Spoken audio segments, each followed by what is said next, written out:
આવતું નર્મદા કેનાલના પાણીનો વેડફાટ થયો હતો। પાટણ જિલ્લાના રાધનપુર તાલુકાના ભાડિયા ગામ ખાતે ખેડૂતોને ચોમાસુ સિઝન બગડ્યું હતું। શિયાળો સિઝન લેવા માટે નર્મદાના પાણીની ઇંતજાર કરી રહ્યા હતા। તેવા સમયે ખેડૂતો ઉપર પડતા ઉપર પાટું સમાન માર પડવા પામ્યો છે। નર્મદા નિગમ રાધનપુર દ્વારા ભાડિયા ગામ ખાતે ખેડૂતોને સિંચાઈ માટે પાણી મળી રહે તેના માટે અંડરગ્રાઉન્ડ પાઇપલાઇન નાખવામાં આવી હતી, પરંતુ એક પ્રાઇવેટ સોલાર કંપની દ્વારા સોલાર બનાવતા પાઇપલાઇન ઉપર સોલારની કામગીરી કરતા લાઈનો લીકેજ થઈ ગઈ હતી।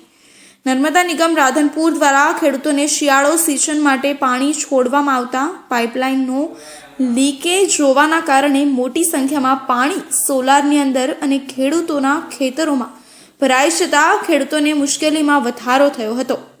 નર્મદા નિગમના અધિકારીઓને પૂછતા અમે કોઈ આવી સોલાર કંપનીને મંજૂરી આપી નથી, અમે તેમના સામે કાર્યવાહી કરશું। સોલાર કંપની દ્વારા નાખવામાં આવેલા સોલાર પ્લેટના ખાડા ગાળવાના કારણે પાઇપલાઇનમાં ભંગાણ થતાં મોટા પાયે નર્મદા નિગમના પાણીનો વેડફાટ થઈ રહ્યો છે।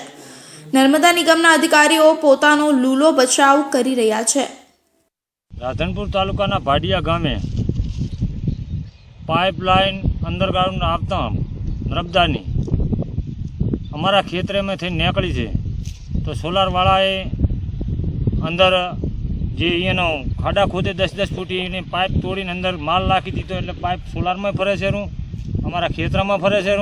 અમારે એક તો સિઝન હતી નહીં, વરહાળામાં કાંઈ લીધું નહીં, અને અત્યારે અમારે આ વાવેતર જીરું કાલે લાવીને મેં મૂક્યું હતું, જીરું વાવવાનું હતું, એના ઠકાણે 3 દાડાથી પાણી આવે છે। સોલારવાળાને કાંસ પણ સોલારવાળા કોઈ ધ્યાન દેતા નથી, એની બળજબરીથી આ બધું કરી રહ્યા છે। અમારો 10 ફૂટ આ બંધ ઓલી વાંકા અમારો પથરો છે, અમારી સરહદ હદ એટલે છે, છતાં અહીંયાને આટલે બંધ તોડી નાખે છે, કેનાલનું પાણી આમાં છોડી દે છે। અમારે કેવી રીતે જીવવું?